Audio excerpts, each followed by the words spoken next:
En Egipto el Señor habló con Moisés y Aarón. Les dijo: este mes será para ustedes el más importante, pues será el primer mes del año.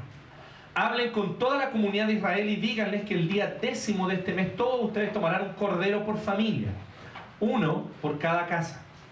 Si alguna familia es demasiado pequeña para comerse un cordero entero, deberá compartirlo con sus vecinos más cercanos, teniendo en cuenta el número de personas que sean y las raciones de cordero que se necesiten según lo que cada persona haya de comer. El animal que se escoja puede ser un cordero o un cabrito de 1 año y sin defecto, al que cuidarán hasta el 14 del mes, día en que la comunidad de Israel en pleno lo sacrificará al caer la noche. Tomarán luego un poco de sangre y la untarán en los 2 postes y en el dintel de la puerta de la casa donde coman el cordero.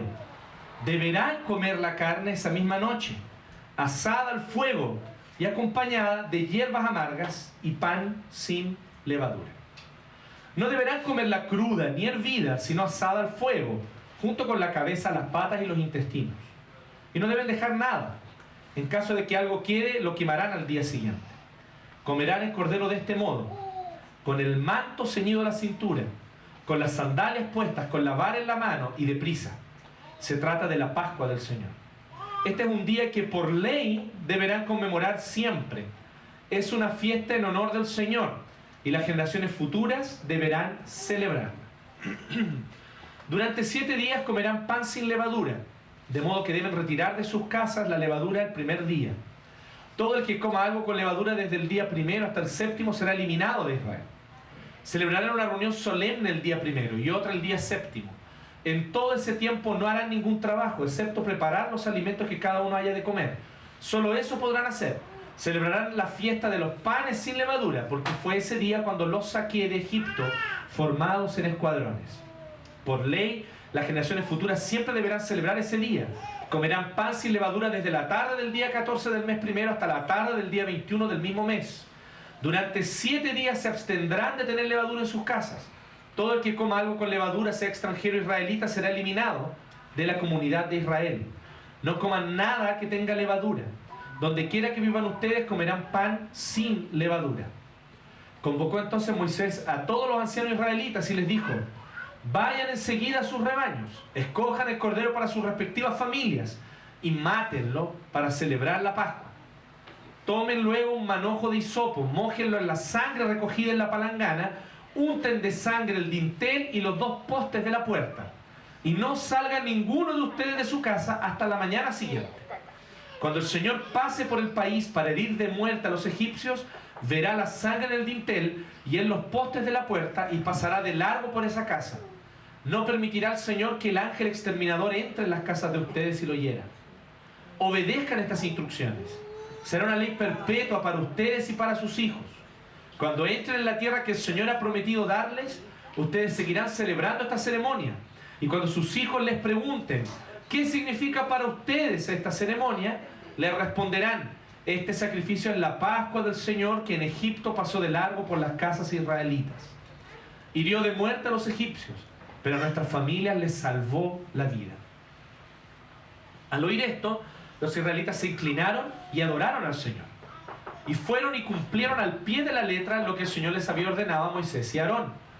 A medianoche el Señor hirió de muerte a todos los primogénitos egipcios, desde el primogénito del faraón en el trono hasta el primogénito del preso en la cárcel, así como a las primeras crías de todo el ganado. Todos en Egipto se levantaron esa noche, lo mismo el faraón que sus funcionarios, y hubo grandes lamentos en el país. No había una sola casa egipcia donde no hubiera algún muerto.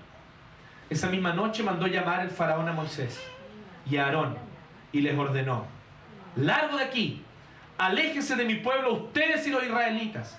Vayan a adorar al Señor como lo han estado pidiendo. Llévense también sus rebaños y sus ganados como lo han pedido, pero váyanse ya, que para mí será una bendición. El pueblo egipcio, por su parte, instaba a los israelitas a que abandonaran pronto el país. De lo contrario, decían, podemos darnos por muertos. Entonces los israelitas tomaron las artesas de masa todavía sin leudar, y luego de envolverlas en su ropa se las echaron al hombro. Después, siguiendo las instrucciones que Moisés les había dado, pidieron a los egipcios que les dieran objetos de oro y de plata y también ropa. El Señor hizo que los egipcios vieran con buenos ojos a los israelitas, Así que les dieron todo lo que les pedían. De este modo los israelitas despojaron por completo a los egipcios. Los israelitas partieron de Ramsés en dirección a Sucot. Sin contar a las mujeres y a los niños, eran unos 600.000 hombres de a pie. Con ellos salió también gente de toda la Haya y grandes manadas de ganado, tanto de ovejas como de vacas. Con la masa que sacaron de Egipto cocieron panes sin levadura, pues la masa aún no había fermentado. Como los echaron de Egipto, no tuvieron tiempo a preparar comida. Los israelitas habían vivido en Egipto 430 años. Precisamente el día en que se cumplían los 430 años, todos los escuadrones del Señor salieron de Egipto. Aquella noche el Señor la pasó en vela para sacar de Egipto a los israelitas. Por eso también las generaciones futuras de israelitas deben pasar esa noche en vela en honor del Señor. El Señor les dijo a Moisés y a Aarón: estas son las normas para la Pascua. Ningún extranjero podrá participar de ella. Podrán participar de ella todos los esclavos que hayas comprado con tu dinero, siempre y cuando los hayas circuncidado antes. Ningún residente temporal ni trabajador a sueldo podrá participar de ella. La Pascua deberá comerse en casa, y de allí no se sacará ni un solo pedazo de carne. Tampoco se le quebrará ningún hueso al animal sacrificado. Toda la comunidad de Israel debe celebrar la Pascua. Todo extranjero que vive entre ustedes y quiera celebrar la Pascua del Señor deberá primero circuncidar a todos los varones de su familia. Solo entonces podrá participar de la Pascua como si fuera nativo del país. Ningún incircunciso podrá participar de ella. La misma ley se aplicará al nativo y al extranjero que vive entre ustedes. Todos los israelitas cumplieron al pie de la letra lo que el Señor les había ordenado a Moisés y a Aarón. Ese mismo día el Señor sacó de Egipto a los israelitas, escuadrón por escuadrón. Oremos. Gracias te damos, Señor, por tu palabra. Gracias, Dios, porque podemos hoy continuar, oh Dios, conociendo y estudiando lo que tú nos muestras, lo que tú hiciste, tus actos poderosos de salvación a favor de tu pueblo. Y también a favor nuestro, mediante Jesucristo, que es el Cordero de Dios, que quita el pecado del mundo. Gracias, Señor, por esta oportunidad de estudiar tu palabra. En el nombre de Jesús. Amén.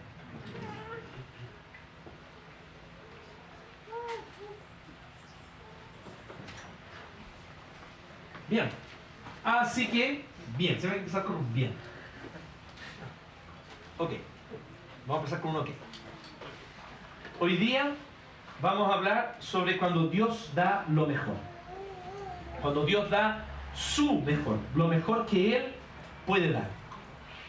Existe una cosa muy interesante que me llama la atención, y es el hecho de que nosotros hablamos algo que es correcto, pero que tal vez enfatizamos de manera errónea, y podemos nosotros cometer aquí una equivocación con esto. Hablamos de nosotros dar lo mejor para Dios, mucho, constantemente. Eso no está mal, está bien. Pero debiéramos hablar en la misma proporción, o tal vez más, sobre el hecho de que Dios primero dio su mejor. Y también ni siquiera necesitaríamos nosotros andar hablando de dar lo mejor nosotros. Tal vez naturalmente tenderíamos a dar lo mejor si solo tuviéramos conciencia de que Dios entregó su mejor. Eso es un poquito lo que nosotros vamos a hablar hoy día. Vamos a hablar a partir no solo de Éxodo 12, sino que a partir de todo un episodio que se cuenta aproximadamente desde Éxodo 7 hacia adelante. Y es el episodio de las famosas 10 plagas. ¿Conocen las 10 plagas de Egipto? ¿Han oído hablar de ellas? Bueno, es muy interesante que nosotros podamos estudiar al respecto de esto. Efectivamente, las 10 plagas son y fueron actos poderosos de Dios mediante los cuales Dios destruyó a Egipto. Es muy interesante notar cómo parte el libro del Éxodo. Ustedes se acordarán, aquí estoy recordando algo que vimos ya, que Faraón tuvo un temor. Él dijo así: si los israelitas crecen demasiado y se hacen fuertes, se van a rebelar contra nosotros, nos van a hacer una guerra y nos van a vencer. ¿Se acuerdan que eso decía el capítulo 1 de Éxodo? Así que el Faraón, preocupado con eso, toma una decisión de mandar a matar a todos los hijos varones que nacieran de los israelitas. Así que le pagó a las parteras para que las parteras mataran a todos los niños varones, los estrangularan cuando los estaban sacando del vientre, y de esa manera entonces decir: no, es que nació muerto, ¿sí? Y de esa manera excusarse con las madres hebreas. Estas parteras no hicieron caso, como ustedes se acuerdan, y siguieron naciendo niños varones por doquier, ¿cierto? En todo Egipto. Niños israelitas varones. Pero la preocupación de Faraón era esta: los israelitas, que son nuestros esclavos, se van a hacer fuertes y van a terminar haciéndonos la guerra y levantándose contra nosotros. Entre los varones que se salvó hubo un pequeño que se llamó Moisés, que fue criado por la hija de Faraón. Así que él terminó siendo llamado el hijo de la hija de Faraón. Fue adoptado por la familia de Faraón. Pero él creció sabiendo que era hebreo. Así que Moisés, cuando ya estaba grande y vio toda la opresión que vivía su pueblo, sus hermanos los hebreos, él decidió por sus propias manos hacer justicia y mató a un soldado egipcio. No sé si se acuerdan de eso. Así que Moisés ya tenía desde su juventud la inquietud por liberar a su pueblo. Pero el método que él usó era muy parecido al método que temía Faraón: una rebelión. Que se organizaran y se rebelaran y hicieran guerra contra el imperio. Ese era el miedo de Faraón, y esa, al parecer, debió haber sido la primera estrategia que se le vino a la cabeza a Moisés. Pero Dios, guiando todas las circunstancias, mostró que esa no era la estrategia más adecuada para Moisés. Moisés vivió 40 años en el desierto, allá se casó, etc., ¿sí? Vivió una vida sencilla, cultivaba sus propios papas, ¿sí? Entonces, eso de cultivar sus propios y parar es fatal. Se puede entender cualquier cosa. Sus propias papas, sus propias hortalizas, ¿cierto? Y allí entonces cuidaba sus ovejas. Y allí él entonces tenía una vida feliz, hippiemente feliz. Y ahí Dios lo llama y le dice: tienes que volver a Egipto. Así que ahora Moisés, con 80 años, vuelve a Egipto. Y vimos, ¿se acuerdan del mensaje pasado? Que al principio le fue mal a Moisés. Le fue tan mal que los israelitas se enojaron con él. Le dijeron: oye, ustedes están puro molestando. Fueron a hablar con el faraón. Le dijeron: faraón, tienes que dejar ir a mi pueblo, dice el Señor. Sí, claro que los voy a dejar ir. Obvio. Miren por aquí. Entonces, de esa manera,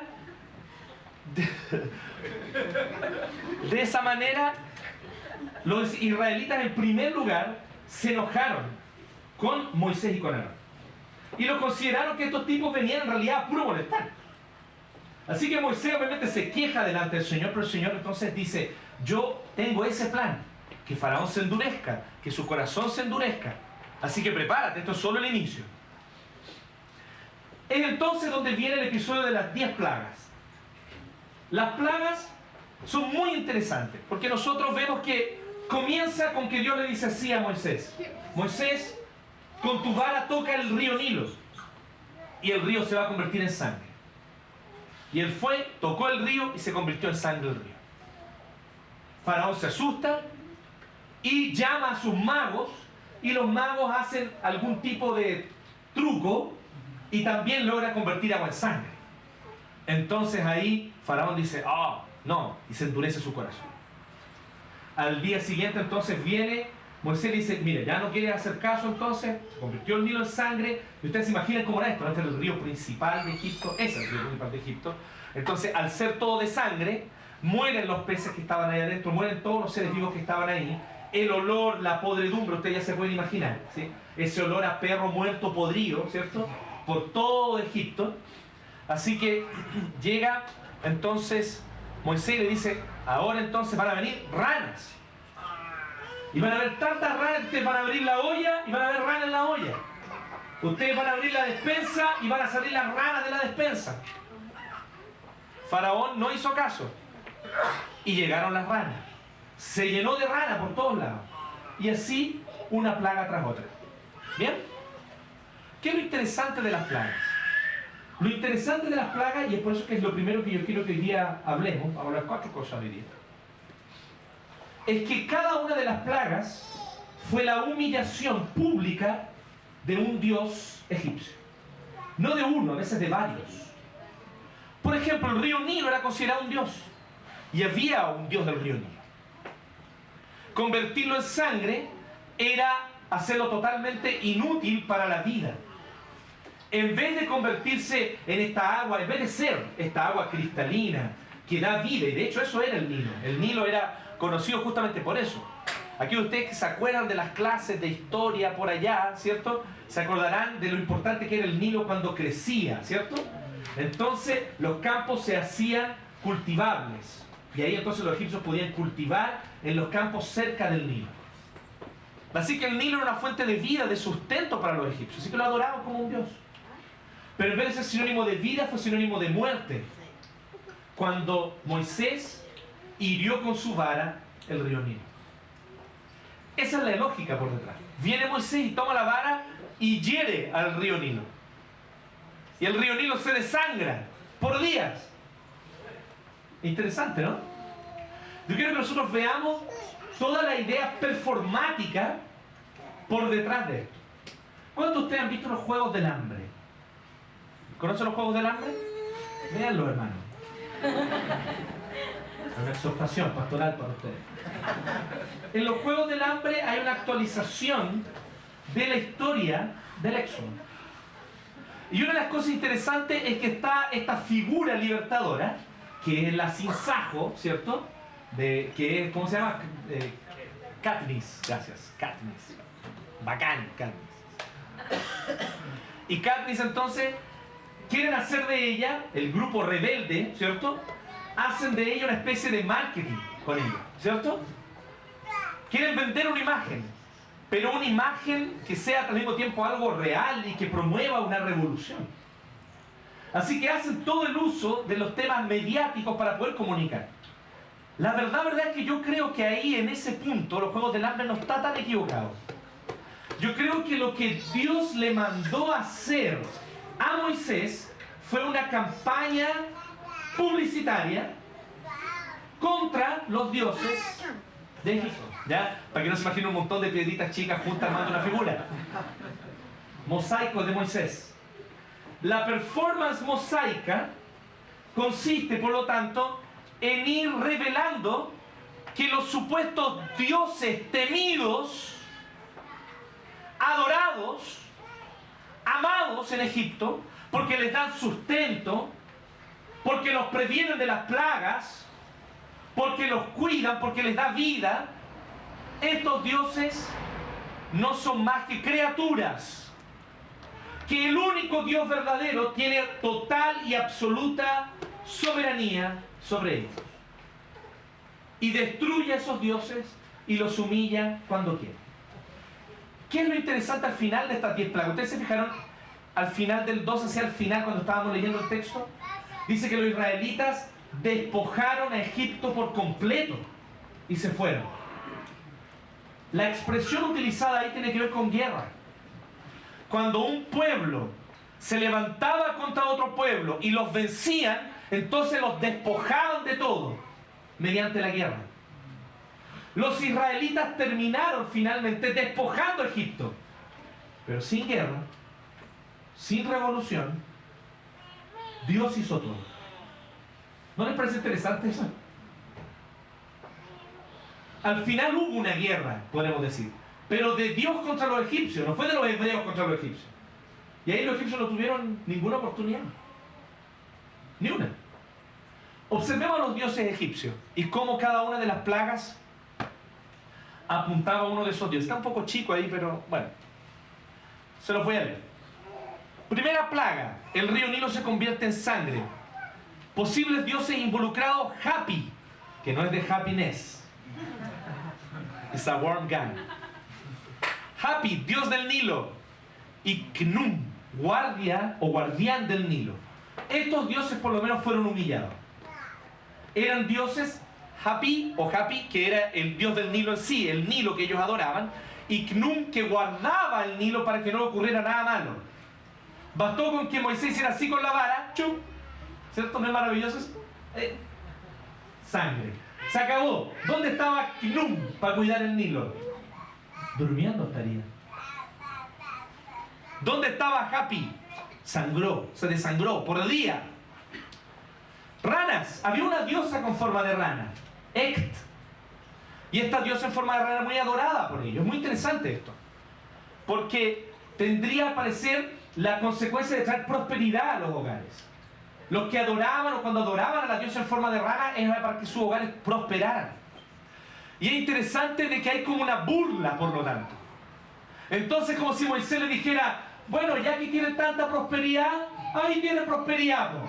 Rana hasta en la olla. Y los compadres abrían la olla y salían ranas. Maravilloso, ¿no? ¿Perciben la ironía de esto, no? Por favor, percíbanla. Bien, el dios del Nilo también, obviamente, porque las ranas salieron del Nilo. Piojos, obviamente, una plaga detestable. Hoy y ayer. Siempre. Plagas de hoy y siempre. Piojos. Hablo de piojos y me pica la cabeza al tiro. Soy medio hipocondríaco, no se asusten. Entonces, ¿qué ocurrió? Que Moisés sacudió el polvo de la tierra, dice la Biblia, y el polvo de la tierra se transformó en piojos.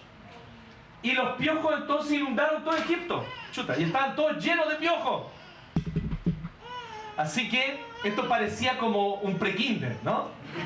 Todo Egipto fue un gran pre-kinder. Si usted tiene niños pequeños y los está enviando al pre-kinder y piensa que no se van a pegar piojos, no sea iluso. Siempre se pegan piojos.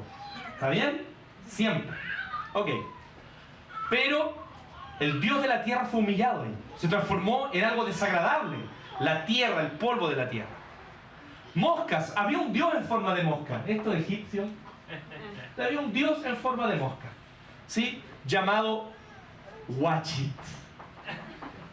Bonito nombre, ¿no? Más encima. Huachit. Y entonces, nuevamente la burla, ¿cierto? Hacia un dios. Bueno, les gusta tanto las moscas, ahí tienen moscas, po. Ahí tienen moscas. Y eran tantas las moscas que eran nubes de moscas. Los compañeros no podían mirar hacia allá, no podían ver porque estaban las nubes de moscas dando vueltas por todos lados. Pat o Fat, dios de la fertilidad, y Hathor, que era una diosa en forma de vaca. Son los posibles dioses egipcios humillados de los cuales se burla la peste en el ganado. Se muere todo el ganado en Egipto. Todo el ganado. Y ¿saben qué? Una cosa muy interesante. Le dicen a Faraón así: Faraón, todo el ganado se murió. Y entonces, aquí obviamente esta es una nueva versión internacionalísima. Pero uno puede percibir que Faraón queda un poco preocupado porque él dice así: voy a ir a ver a los hebreos si se les murieron las vacas a ellos también. Es como que él dice así: ya se murieron las vacas, pero las vacas se mueren por muchas razones. Hay muchas explicaciones científicas por las cuales las vacas mueren. Y fue a Gosén y las vacas de los hebreos estaban felices, pastando, comiendo, ni una se había muerto. Y todas las vacas egipcias estaban muertas. ¿Sí? Ahí entonces Faraón, pero de nuevo, y era siempre lo mismo. Llamaba a Moisés y decía: ya Moisés, ya los voy a dejar ir. Y ahí entonces pasaba la plaga. Y entonces Faraón se endurecía de nuevo y dice: no, pues yo no puedo dejarlos ir. Tengo que demostrar quién es el que manda aquí. El gran problema de nuestro querido Faraón, no sé si se llama lo querido, pero ya nos empieza a dar pena a esta altura, ya vamos en la quinta plaga, y el compadre todavía no se arrepiente, pero uno de los grandes problemas con Faraón es que él tenía que demostrar quién manda aquí, po. ¿Conocen esa frase o no? Hay que mostrar quién manda aquí, ¿no? ¿Cómo es la cuestión? Esa cuestión es naleseo. Tienen que saber quién es la autoridad. ¿Sí o no? Entonces, esa parecía la preocupación de Faraón. Así que Faraón, después que pasaba la plaga, él se arrepentía de haberle dicho que lo iba a dejar ir. Y dice: no lo voy a dejar nadie. Úlceras, o sea, un montón de heridas en la piel. Sekhmet era la diosa por excelencia para la sanidad. Cuando querían sanidad, cuando querían estar sanos o para mantener la salud, le entregaban ofrendas y adoración a Sekhmet. Pero Sekhmet no hizo nada. Sekhmet estaba de vacaciones. Y ellos se llenaron de úlceras en la piel. Y entonces vino el granizo. Empezó a llover en Egipto. Empezó a llover en Egipto, hermano. ¿Ustedes cachan lo que es eso, no? No debe ser una zona que llueve mucho, digamos, ¿sí? Es como desértica la cosa. Y empieza a llover. Rayos, truenos, y empiezan a caer granizo. Y esto es muy interesante porque a esta altura la corte de Faraón ya estaba un poco dividida, dice la Biblia. Ustedes pueden después leer todo esto ahí desde el capítulo 7 hacia adelante. Dice que Moisés llega y les dice así: va a haber granizo. Así que, mire cómo Moisés era buena onda. Pues dice, así que dejen su ganado, sus pertenencias, sus esclavos bajo techo. Porque va a empezar a granizar y los granizos van a ser de este volado y van a morir. Buena onda Moisés, ¿o no? Los advirtió. Se va Moisés. Y ahí dice la Biblia que como que quedaron divididos en la corte de Faraón. Unos dijeron, chuta, mejor voy a guardar a mi esclavo y a mi ganado. Y guardaron. Pero hubo otros que dijeron, ¿qué tanto granizo? ¿Cuándo ha granizado aquí en Egipto? Moisés no sabe nada. Moisés es un extranjero, un hebreo, no tiene idea. Si él supiera cómo es nuestro clima, no tiene idea. ¿De qué está hablando? ¿Qué sabes de cordillera si tú naciste tan lejos? Así que no le hicieron caso. Y entonces murieron, ganados, esclavos, de todos aquellos que igual sacaron la gente para afuera. Langostas. Isis y Serafis protegían a Egipto, específicamente las langostas.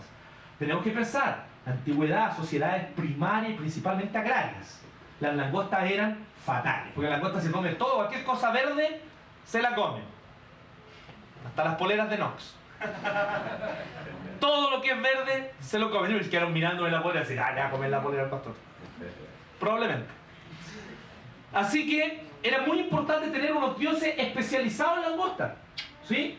Y ellos tenían, de hecho, unos dioses, podemos decir, unos dioses langostólogos. Ellos entonces oraban a estos dioses para que no llegaran plagas de langostas. Para que así las cosechas no fueran destruidas. Y ya habían sido destruidas, la Biblia también nos dice eso, varias cosechas con el granizo. Pero el trigo y otras cosas más que todavía no habían brotado, todavía no habían alcanzado a ser destruidas por el granizo. Así que Moisés, de nuevo, buena onda, le dice a Faraón, Faraón, por favor, déjennos ir, porque la próxima que se viene van a ser langostas. Y ahí las langostas, usted sabe, se va a comer lo que quiera. El granizo ya destruyó la mitad de las cosechas. Todavía tienen la mitad, la otra mitad de las cosechas. No le echa a perder toda la economía al pueblo de Egipto. Arrepiéntase. Faraón no se arrepintió. Entonces que empezó a soplar un viento. Toda la noche sopló un viento, sopló un viento. El otro día en la mañana, con el viento llegaron las langostas. ¡Fum! ¿Y dónde estaban entonces Isis y Serafis, que tenían que proteger las puertas de los vientos para que no llegaran las langostas? No sabemos. De huelga. Dijeron, no, contra Jehová no podemos. Así que se habían ido, habían desistido. Antes que Faraón, probablemente. Tinieblas. Este dios es conocido, ¿no? Ra, el dios del sol. Tal vez uno de los dioses más conocidos, más famosos de Egipto era Ra. Ellos adoraban al sol.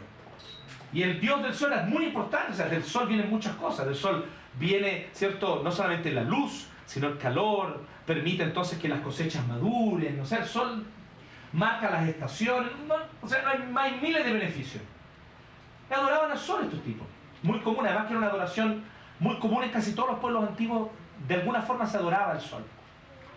Y Ra, el dios del sol, se oscurece. Hay una oscuridad por completo, tinieblas. Y dice que la tiniebla era tan oscura que los tipos no se atrevían a moverse. Porque no veían, era como yo estar aquí y no ver el micrófono. Está tan oscuro que no veo. No se veían, la punta de la nariz. Se ponían la mano aquí y no se veían. Ra, humillado. Pero entonces, ¿cuál es el gran tema? Falta el más importante en este contexto, el dios más importante de todos, Faraón. Faraón era un dios en Egipto. Se demandaba y se le exigía a los egipcios y a todos los esclavos que vivían en Egipto que Faraón fuese adorado como un dios. De hecho, existía un sistema. La sangre del faraón no podía contaminarse. Así que las castas faraónicas eran endogámicas. O sea, se casaban entre sí. Se casaban hermanos con hermanas, o se casaba con el tío, con la tía, para que la sangre no se contaminara porque era sangre de dioses. ¿Se entiende? Así que había este dios tan importante, y era de hecho el dios que no estaba permitiéndolos a ellos irse, era Faraón. Pero Moisés sabía que Faraón era un hombre. Siempre lo supo. Y Dios se hizo cargo de demostrar la mera humanidad del faraón. Así que con la 10ª plaga viene un acto muy interesante. Porque con la 10ª plaga es como un acto de justicia que Dios ejerce. Es un acto de justicia tremendo. Y en este acto de justicia lo que Dios está haciendo es castigar el pecado de idolatría. El castigo que Dios decidió traer por el pecado de la idolatría es la muerte de los primogénitos. Y aquí ustedes van a descubrir algo muy interesante. Primero se infiere del Éxodo, pero en segundo lugar se puede descubrir claramente en la Escritura por otros textos como en Josué o también en los profetas. Los israelitas que vivían en Egipto también eran idólatras. Así que las plagas vienen no solo como un acto publicitario para mostrar y demostrar que estos supuestos dioses no son nada en realidad, sino que también lo que ocurre es que Moisés quiere quitar de la mente y del corazón de los hebreos su veneración a estos dioses. Ellos habían estado más de 400 años en Egipto, adoptando su cosmovisión, adoptando sus costumbres, adoptando por lo tanto sus dioses. Así que Moisés necesita humillar a estos dioses, no solo delante de los egipcios, sino también delante de los israelitas. Así que el acto final es el castigo por la idolatría. Y nosotros podemos inferir claramente aquí, todas las familias, de todas las familias tenía que morir el primogénito por lo tanto. De todas, incluso de los hebreos. Dios nos dice así, miren, va a venir el ángel de la muerte y va solamente a entrar a la casa de los egipcios y matar solamente al primogénito de los egipcios. Dios no dice eso. Dios dice, va a matar a todo primogénito. A todo. Y si ustedes no quieren que les maten a su primogénito, en lugar del primogénito, tiene que morir un cordero. El hecho en sí de entregar el sacrificio del cordero implica que el cordero está sustituyendo, poniéndose en lugar de el primogénito de esa casa. O sea, está claramente implícito aquí que los primogénitos de los hebreos también debían morir. También merecían morir. Pero lo que Dios hizo fue proveerles a ellos de una forma de encontrar un sustituto. Alguien que sustituyera al primogénito para que el primogénito no muriera. ¿Bien? El Dios más importante tal vez en este contexto por lo menos termina siendo humillado al final. Faraón. Faraón el que tiene el poder y la autoridad, el que manda. Y su heredero es muerto. Esto no fue un acto con el cual los hebreos celebraran con sarcasmo o con odio. Porque la Biblia dice, si ustedes leyeron bien en Éxodo 12, que cuando Dios les dijo, va a venir el ángel de la muerte y va a matar a todos los primogénitos, pero ustedes van a tener la posibilidad de que su primogénito no muera si entregan un cordero, etcétera, etcétera. Da toda la instrucción, ¿cierto? Dice que después de la instrucción, dice así, que todos los hebreos bajaron su cabeza y adoraron. ¿Se fijaron en ese detalle? Es como que ellos en ese momento, en un momento de contrición, lamentaron hasta el punto que la situación había llegado, pero también glorificaron a Dios, porque Dios es Dios y Él hace lo que tiene que hacer, Él hace lo que ha decidido hacer con tal de liberar a su pueblo. Se volvió, se oscureció, no se oscureció. Se me estaba quemando ahí la tela.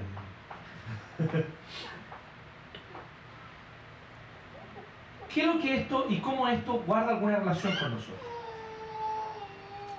Nosotros nos aferramos a ídolos también.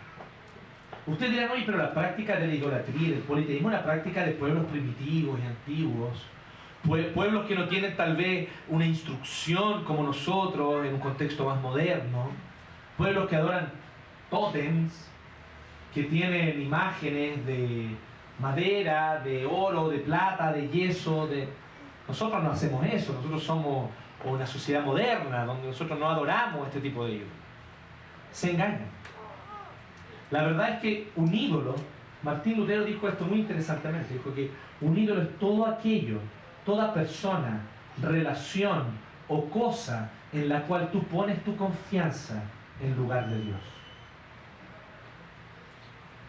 Cuando tú dices así, la paz de mi corazón, la paz para mi familia y mi seguridad estará en el dinero.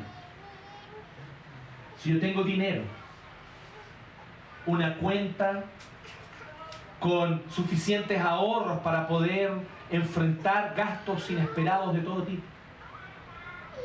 si tengo la oportunidad de tener un buen ingreso, entonces mi vida tiene valor. Entonces en mi vida hay seguridad.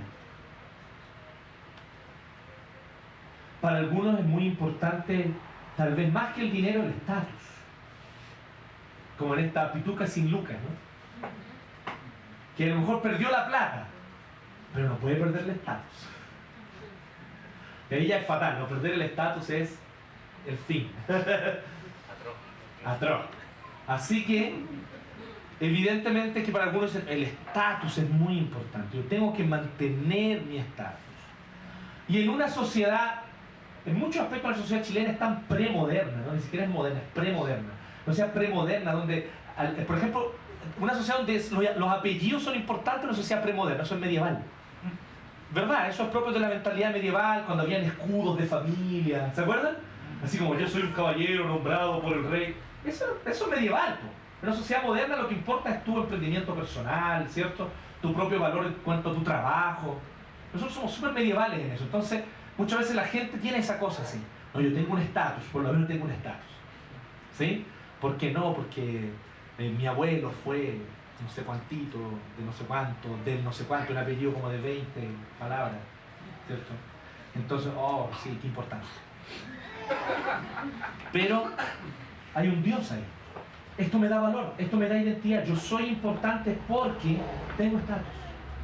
O yo soy importante porque tengo acceso a ciertos bienes de consumo. El consumismo es eso esencialmente. Varias veces lo hemos dicho. El consumo, fíjense bien en las palabras, esto no es un juego de palabras nomás. El consumo es natural.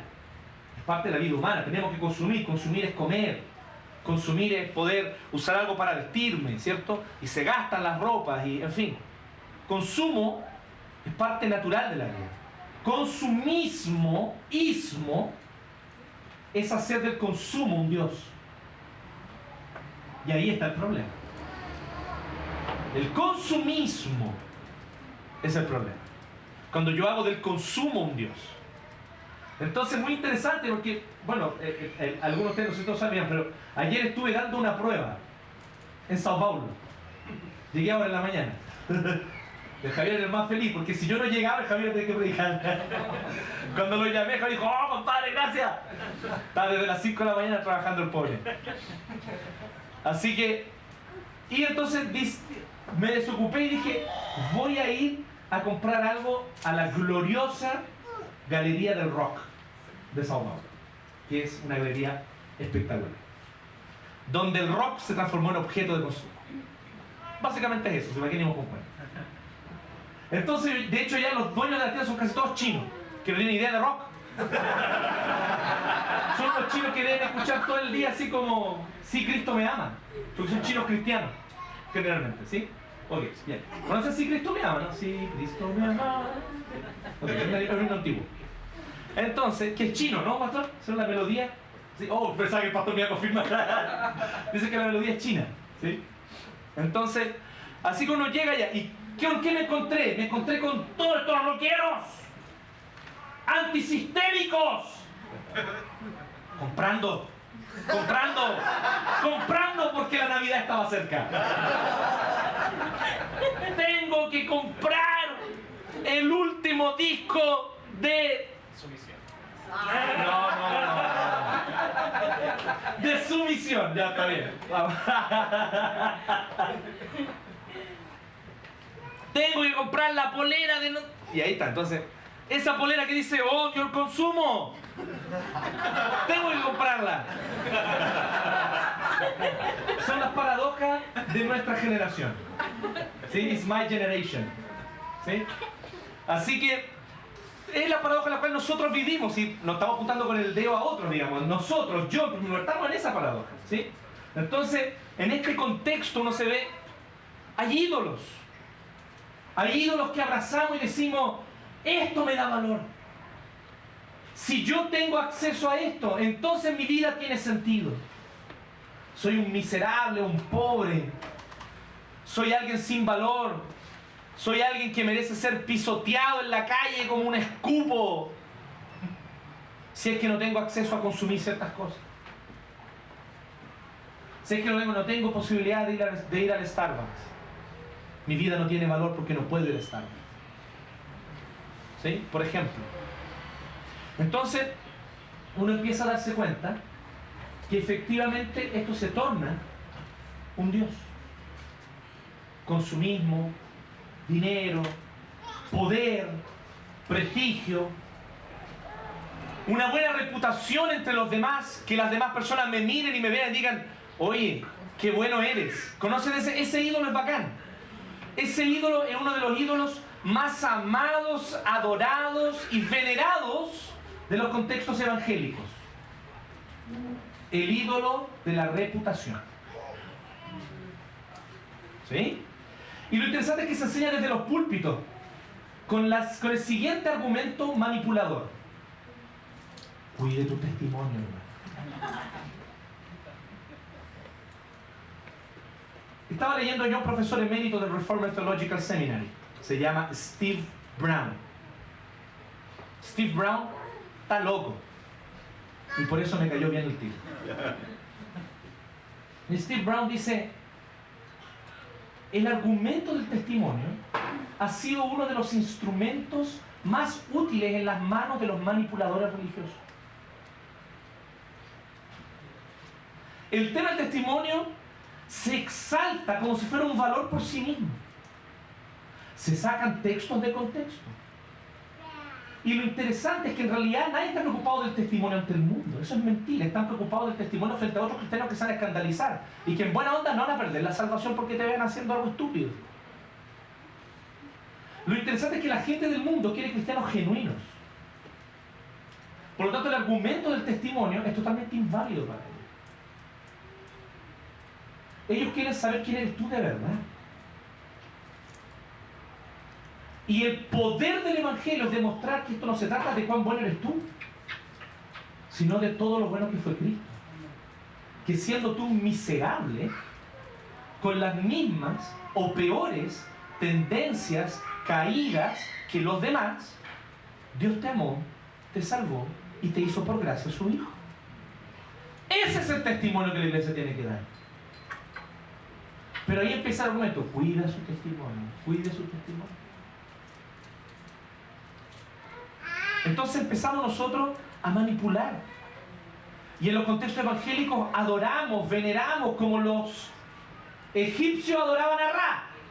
Nosotros adoramos la reputación. Porque debo tener un buen nombre ante los demás. La gente tiene que verme como alguien decente, bonito, interesante. La gente tiene que verme como un buen cristiano, porque si no me ven como un buen cristiano, ¿quién es un buen cristiano? ¿No les da risa eso? A mí me da mucha risa porque yo leo la Biblia varias veces y nunca he visto lo del buen cristiano. Es una expresión que no está. Bueno, entonces, como que eres cristiano, no eres cristiano en la Biblia. Entonces, como el buen cristiano es como un cristiano 2.0, ¿cachai? Como ya no es suficiente con ser cristiano, ser un buen cristiano. ¿Qué es eso? Entonces, lo interesante es que nosotros tenemos dioses, ídolos que amamos, que adoramos. Y Dios se va a encargar y se encarga y se hace cargo de efectivamente destruirlos, humillarlos, uno por uno, uno por uno, uno por uno.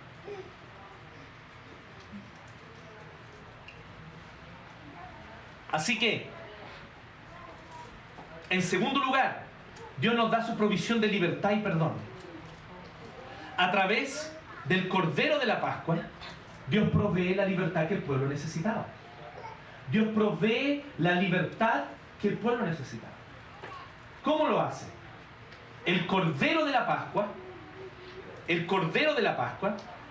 es entregado con el propósito de que el primogénito de la familia no muera. Pero también, ante la falta de fe y la dureza de corazón del faraón, es el método que Dios emplea,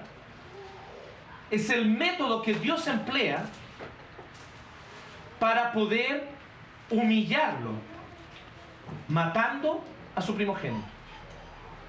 Así que el Cordero de la Pascua fue para los israelitas, fue para los hebreos, en su mente, en su conciencia, en su visión del mundo y de la historia, pasó a ser un símbolo de libertad. Pasó a ser un símbolo de libertad. El Cordero tenía que ser entregado, porque siendo entregado entonces, sus primogénitos no morían. Pero eso también les recordaba a ellos que el primogénito de Faraón murió, y que los primogénitos de los egipcios murieron, y que fue así como Dios finalmente les dio libertad. Fue un acto terrible de Dios.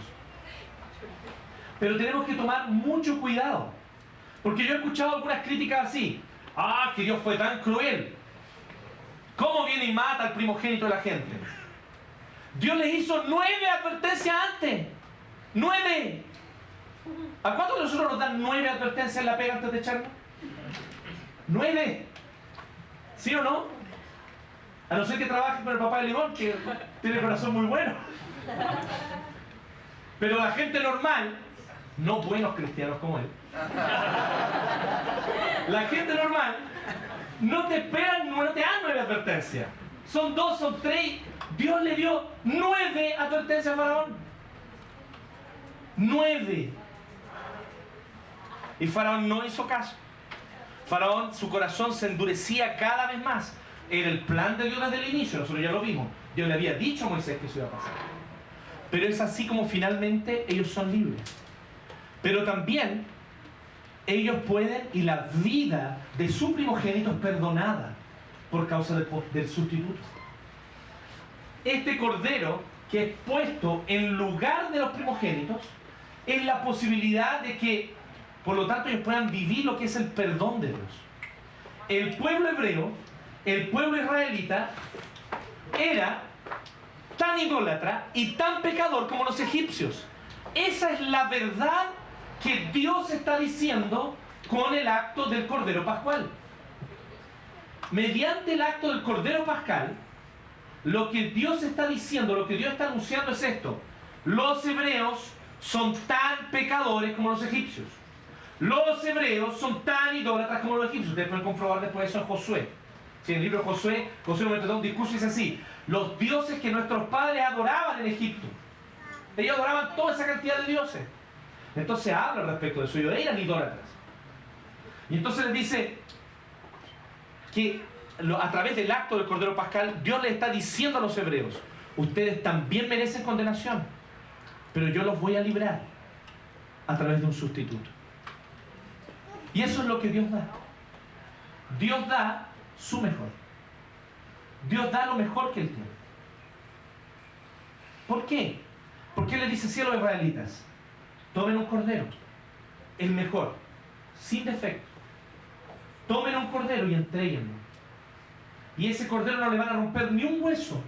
Qué curiosa orden, ¿no? No le pueden romper ni un hueso. Le van a derramar la sangre. Y la sangre de la palangana con un hisopo van a marcar la puerta. Esto no es como, uno podría decir, un lindo y hermoso ritual, ¿no? Esto no es como que los niños lean un par de versículos y enciendan una vela. ¿Cierto? Es un ritual sangriento. Hay sangre, que hay crueldad, hay muerte. Muerte. Gracias. Muerte. Así que Dios lo que está mostrando con esto y lo que está adelantándonos es el hecho de que Él iba a entregar a su Hijo Jesucristo por nosotros. Es por eso que existe esta antigua pintura que ahí abajo no se alcanza a leer, pero en latín dice que es el Cordero que fue sacrificado desde el principio del mundo. sacrificado desde el principio del mundo. Es una expresión bíblica. Y es interesante, nosotros decimos, espérate, pero Jesucristo vino recién en un punto de la historia y Él murió en la cruz en un punto, sí. Pero ya Dios tenía el plan de que Jesucristo derramara su sangre por los pecados de la humanidad desde el principio, desde la fundación del mundo. Dios que conoce todas las cosas, Dios que conocía toda la historia desde el primer segundo de la historia, Él ya conocía todos los segundos de la historia hasta el fin, conociendo todos los pecados que tú y yo íbamos a cometer. Él entonces lo que hace es que separa en su decreto al Cordero que iba a morir. El decreto de Dios era que su Hijo iba a encarnarse, o sea, a tomar y asumir naturaleza humana, a asumir naturaleza humana, a hacerse hombre, y siendo verdadero Dios y verdadero hombre, en su condición de hombre, iba a ser entregado en silencio, iba a ir hasta la cruz. Sobre la cruz, desangrándose, Él iba a entregar su vida, clavadas sus manos y clavados sus pies. Dios ya sabía eso desde antes de crear a Adán y Eva.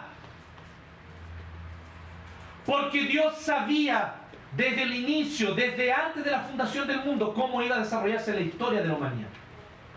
Y Dios ya había provisto, por lo tanto, una solución para este problema. Dios ya había provisto una solución. Y es por eso que los corderos que derramaron su sangre en la historia y en todo el Antiguo Testamento, no la derramaron en vano. Porque la derramaron como una prefiguración, como un espejo, una sombra oscura de lo que ya estaba en el decreto de Dios que iba a ocurrir. Que el Hijo de Dios iba a entregar su vida por salvación y para salvación de sus escogidos. Así que, ¿qué implica esto para nosotros?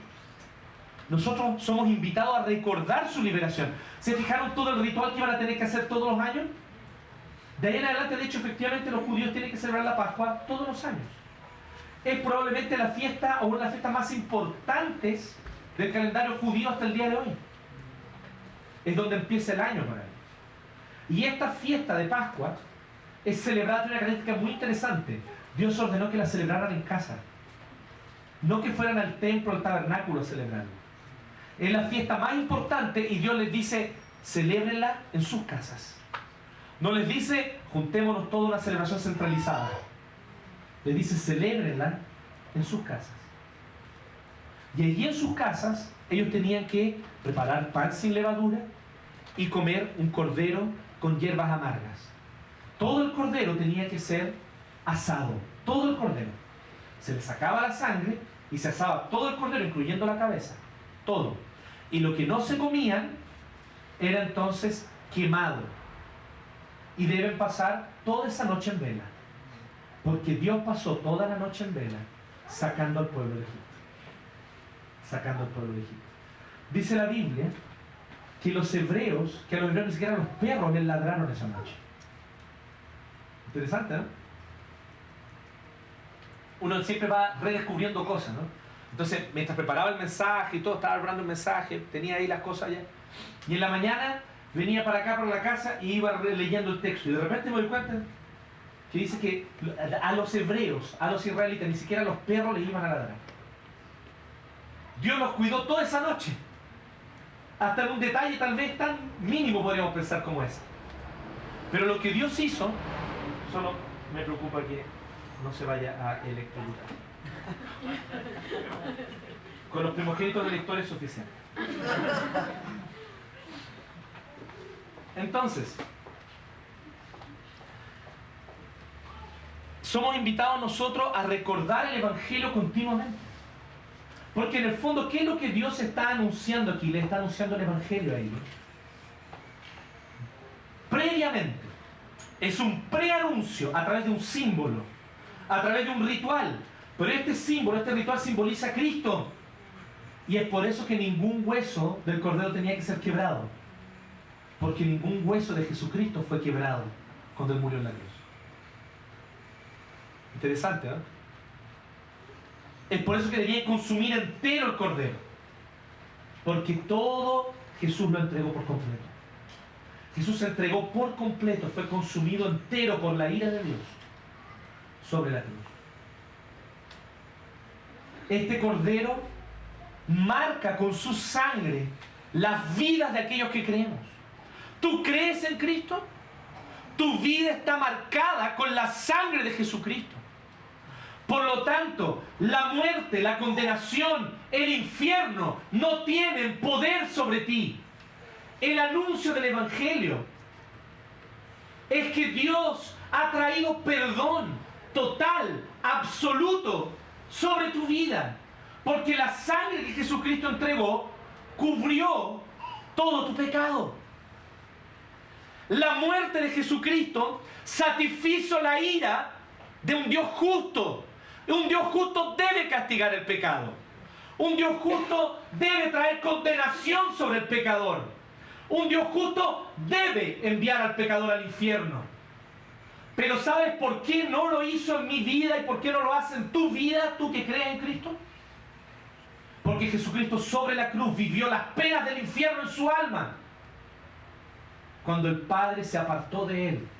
Y él sobre esa cruz clamó: Dios mío, ¿por qué me has desamparado? El anuncio del Evangelio no es que necesitas hacer un montón de cosas para portarte bien. El anuncio del Evangelio no es una lista de un montón de cosas que debes dejar de hacer. Eso no es el Evangelio. El anuncio del Evangelio es que Cristo pagó el precio por todo lo que tú has hecho, estás haciendo y seguirás haciendo mal. Él murió por todos tus pecados. Y tú estás esclavo.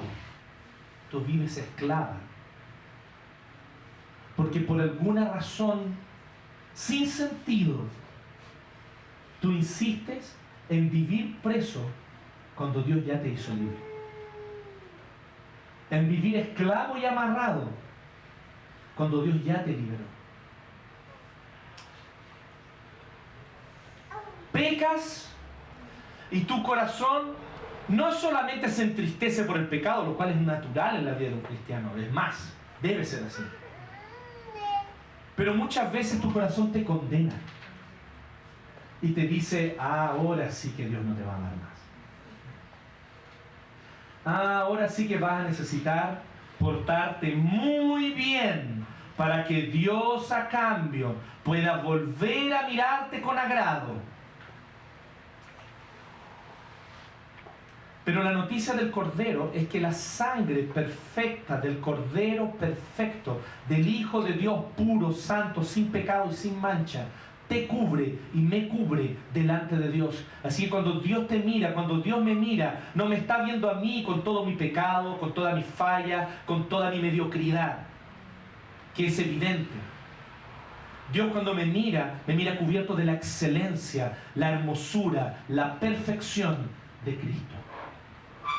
Eso significa estar cubierto con su sangre. No es una palabra mágica que uno dice cuando tiene miedo. Cúbreme con tu sangre, Señor.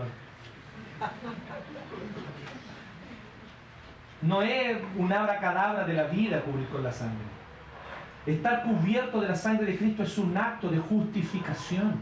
Es el acto mediante el cual solo por fe tú y yo podemos presentarnos delante de Dios con esta plena y absoluta certeza que Dios es nuestro Padre y que Dios nos ama y que Dios siempre nos ha amado igual y que Dios seguirá amándonos por siempre de la misma manera. Su amor es inmutable, su amor es eterno, su amor no cambia porque te desempeñas mal. Ese mal pensamiento, esa palabra tonta que dijiste, esa actitud equivocada, ese desprecio hacia el hermano, no ha hecho que Dios te ame menos. Dios te ama igual. Y también vale cuando tú piensas que lo estás haciendo bien. Esa palabra bien dicha, ese momento de espiritualidad donde invitaste a los demás a orar, ese culto entregado y consagrado donde de corazón adoraste a Dios, no hace tampoco que Dios te ame más.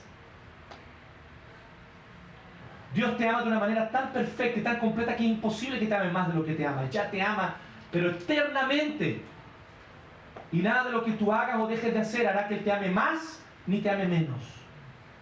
Él es tu Padre que te adoptó por gracia, porque un cordero fue entregado y consumido por completo en tu lugar. Eso es el Evangelio. Por eso se llama Evangelio, buena noticia, y no se llama buenas advertencias, ni buenos consejos para una vida buena. Evangelio significa buena noticia. Te anuncio una noticia de algo que tú no hiciste, de algo que otro hizo en tu lugar, para que tú puedas ser salvo. Si no nos estamos recordando el Evangelio constantemente, ¿qué va a ocurrir con nuestra vida? ¿Qué ocurre en nosotros?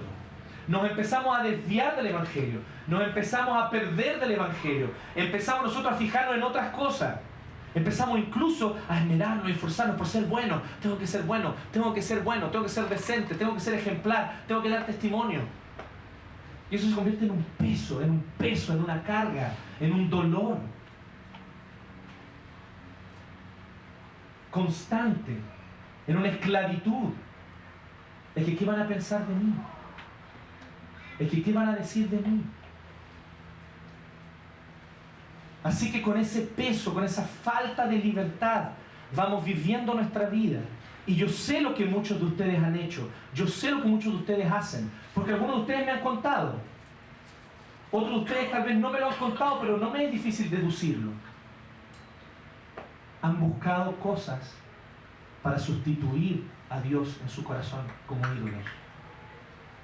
Porque ustedes piensan en el fondo de su corazón que no van a satisfacer el corazón de Dios. Así que algunos de ustedes tienen conductas adictivas. Y algunas de esas conductas adictivas las tienen en secreto. Haciendo clic en ciertas páginas en internet.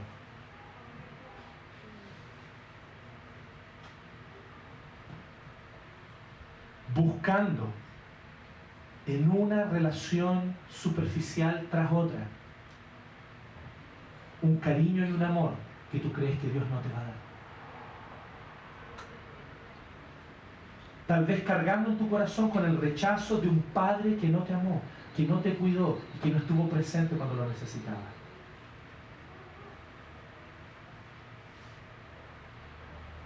Yo no sé cuál es la raíz, la causa ni el cómo, pero yo sé esto. Si tú estás hoy en una conducta estúpidamente adictiva y tú te das cuenta que es así, déjame decirte que no hay ninguna necesidad siquiera de que tú hubieras llegado ahí. Porque en los brazos del Padre, en la casa del Padre, en la mesa del Padre, hay un lugar para ti. Y Él todos los días te espera, sin recriminación, sin exigirte explicaciones. Él te calienta el plato y te lo sirve en la mesa, todas las noches, esperando a que te sientes con Él. Porque Dios es tu Padre que te ha amado con amor eterno. No necesitas buscar en sustitutos, en sucedáneos. Esos son los ídolos, sucedáneos, que ocupan el lugar de Dios. Ah, me voy a calmar la ansiedad. Pero no todos ustedes tienen adicciones tan feas, ¿no? Algunos tenemos adicciones que socialmente son aceptables, como la adicción al consumo. Nadie lo ve mal, ¿no? Pero para algunos de ustedes ir al mall no es simplemente ir a un lugar para comprar, lo cual estaría bien, es normal. Es ir a buscar paz. El mall es un lugar donde encuentras paz, gozo, propósito e identidad. Hay un problema ahí. Te tengo que avisar. Hay un problema. Deja de apuntar con el dedo al alcohólico, al drogadicto. Tú estás yendo por el mismo camino. Pensar que el mall es un lugar que te va a calmar tu ansiedad y que te va a dar la paz que no logras encontrar en tu día a día es haber hecho del consumo un Dios.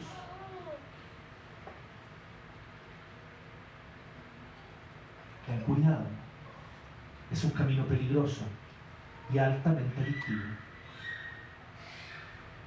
Otros de ustedes son adictos a los buenos comentarios de los demás sobre ti. Tengo que caerle bien a todo el mundo, la gente tiene que quererme, la gente tiene que admirarme, la gente tiene que amarme. Todos tienen que quererme.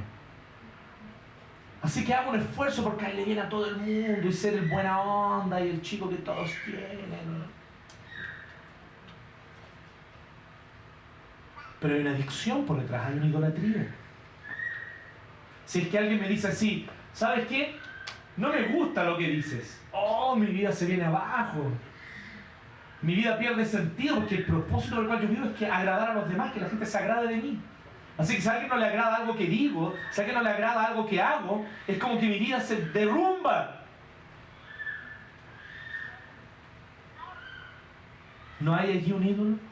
¿No hay allí una conducta adictiva? Hay algunos de ustedes, varones, que les gusta seducir mujeres, porque así se sienten con poder, porque así se sienten importantes, porque así se sienten valorados. Eso también es una conducta adictiva, que en primer lugar no necesitas buscarlo. Dios no quiere que tú andes seduciendo a una mujer tras otra. Dios no quiere que un hombre sea un seductor. Dios quiere que un hombre sea alguien que cultiva la vida y el amor de una mujer, y no que seduce a una tras otra. En fin, y podemos quedarnos aquí toda la tarde hablando sobre las distintas adicciones. Creo que ustedes entienden la idea. Dios nos hace libres a través del Evangelio. ¿Saben cuál es el problema de nuestras iglesias evangélicas? Que ya no tenemos Evangelio. No nos merecemos ese nombre. Nos quedó grande. Como decía un amigo mío, o cambias de vida o cambias de nombre. Pero no te puedes seguir llamando evangélico. No hay Evangelio. Así que tenemos siempre la última papa, el último seminario para la liberación interior. El último congreso con la última papa, porque esto nunca antes ha sido oído. Esto es nuevo, es una nueva revelación para el 2015. Y después viene otra para el 2016 y otra para el 2017. Porque ustedes saben lo que Dios dijo en su palabra no es suficiente. ¿Ustedes creen de verdad eso? Entonces no se llamen evangélicos, el nombre les queda grande. Un evangélico entiende, sabe, cree y vive conforme a esta verdad. El evangelio es suficiente. Nuestro problema ha estado precisamente en todas las cosas nuevas que estamos buscando. Comezón de oír, ganas de escuchar lo nuevo, ganas de buscar la nueva revelación. Para con eso, vuelve al evangelio, vuelve a Cristo, vuelve a la cruz. Ahí está tu libertad. Ahí está el único fundamento, la única base para una vida nueva. Ahí está la libertad para las adicciones.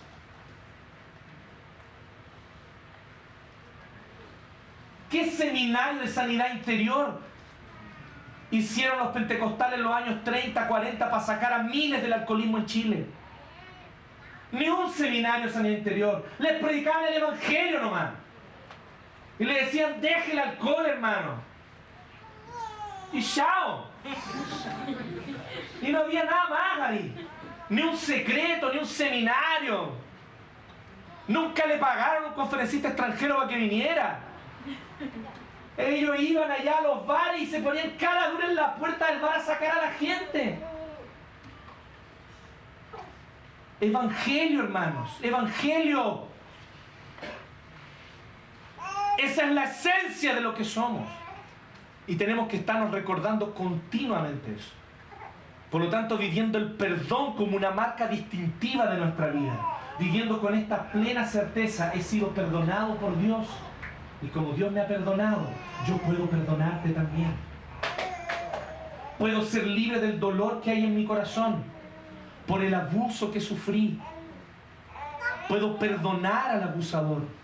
Sí, perdonar al abusador. ¡Oh, que suena fuerte eso, pastor! ¿Es posible? Sí, es posible. Y aquí mismo, en esta iglesia, hay varios de ustedes que pueden dar testimonio de que es posible. Perdonar al abusador. Es posible, sin duda alguna. Cuando las personas son tóxicas hay que alejarse de ellas. Una cosa no niega a la otra. Me alejo de la persona tóxica, pero lo perdono. Es perfectamente posible y muchas veces necesario. Hay mucha esclavitud en el corazón de muchos de ustedes por simplemente una cosa: no han perdonado. Y Dios nos dio un perdón tan grande que cuando nos deleitamos en ese perdón, somos libres para perdonar. Así que finalmente, como consecuencia de todo esto, está al final no por una casualidad, está al final a propósito. Decir al Señor que le damos lo mejor. Nosotros consagramos lo mejor para su gloria, como respuesta a que Él dio su mejor. Él dio a Cristo, Él dio a su Hijo. Esa es la seguridad que nosotros podemos tener. Nosotros podemos consagrar lo mejor. Fíjense lo que Dios le dijo a los israelitas, muy interesante. Termina toda la ceremonia, ellos se van de Egipto y Dios les da la siguiente orden a través de Moisés y Aarón: a partir de ahora los primogénitos de ustedes que debieron haber muerto esa noche y no murieron por el Cordero, son consagrados a mí. ¿Se fijaron en eso en el texto? Fíjense bien. Dice: esos primogénitos que no murieron, bien, ahora son míos. Los consagran para mí. Qué interesante, ¿no? Dios los salvó para que fueran consagrados a Él. No para que ellos pudieran entonces, Dios salvó a mi hijo, qué bueno, podré disfrutar a mi hijo. No es eso. Es interesante que hay una mujer en la Biblia que hizo exactamente eso, se llamó Ana. ¿Han oído hablar de Ana? Es la mamá de un jovencito que se llamaba Samuel. Y Ana era estéril. Y oraba para que el Señor le diera hijos. Y un día ella estaba llorando delante de Dios. Y oraba con tal fervor que el sacerdote que cuidaba el tabernáculo pensó que ella estaba curada. Y le dijo: oye, mujer, borracha, ¿qué haces aquí en el templo del Señor? Y Ana le dice: no, yo no estoy borracha, estoy simplemente clamando delante de Dios para que me dé un hijo. O sea, el tiempo de sequedad espiritual en Israel era tan grande en esa época que el sacerdote nunca había visto a alguien orar con fervor.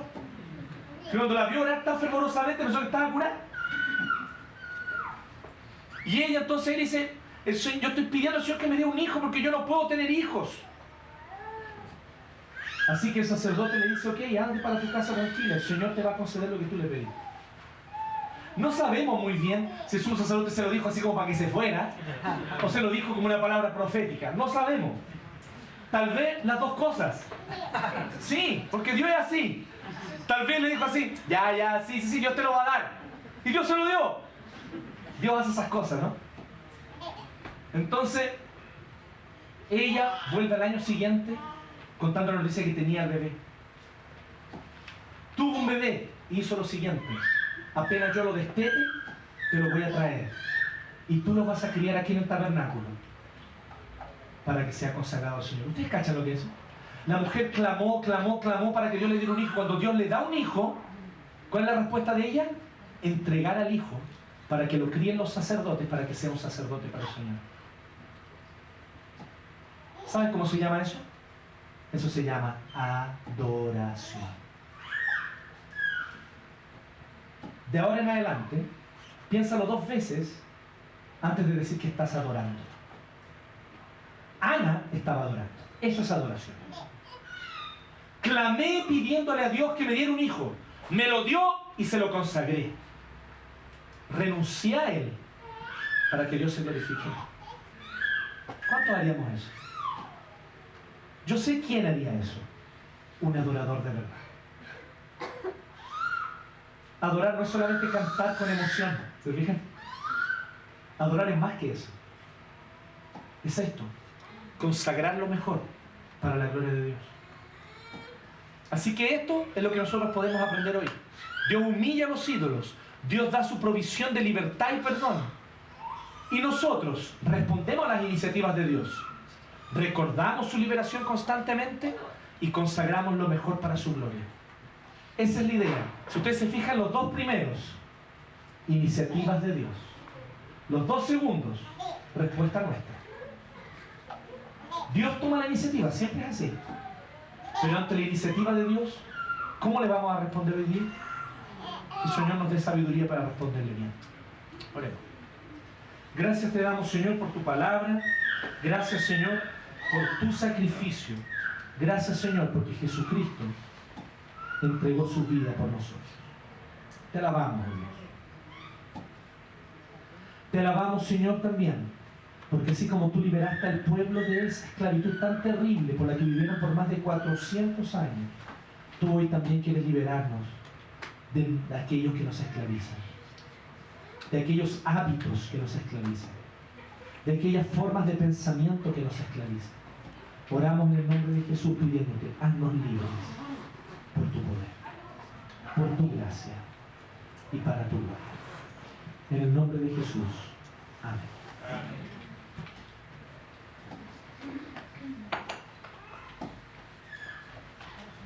Bien, vamos a tener que hablar así nomás, para que me escuchen ahí.